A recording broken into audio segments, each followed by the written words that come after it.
Issa li hemm provi li l-perit Sony Bezzina prova jqarraq fl-applikazzjoni tiegħu, il-Prim Ministru Joseph Muscat staqsa x'passi se jieħu l-kap tal-Oppożizzjoni Simon Busuttil. F'intervent telefoniku fuq One Radio, il-Prim Ministru nota li f'każ li Bezzina vvinta dettalji biex jagħmel mod li l-applikazzjoni tiegħu tingħata l-permess, dan jikklassifika bħala frodi. Issa qed nitkellmu dwar kwestjoni potenzjalment ta' frodi.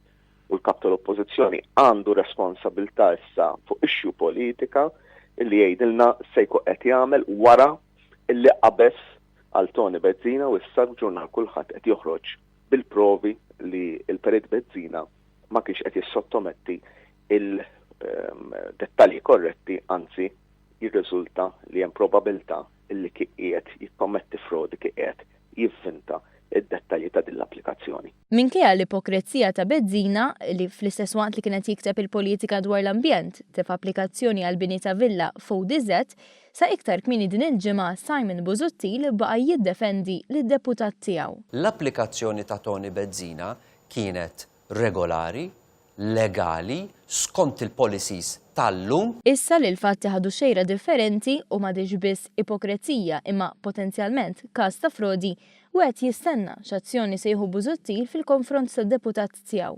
Busuttil li kien wieħed azzjonijiet immedjati fil-konfront tad-deputati tiegħu. Però jekk iġġib li inti nitfa' ta' xi ħaġa ħażina li jagħmlu, taf kemm idumu biex joħorġu minn dak il-bib? Laqqas minuta.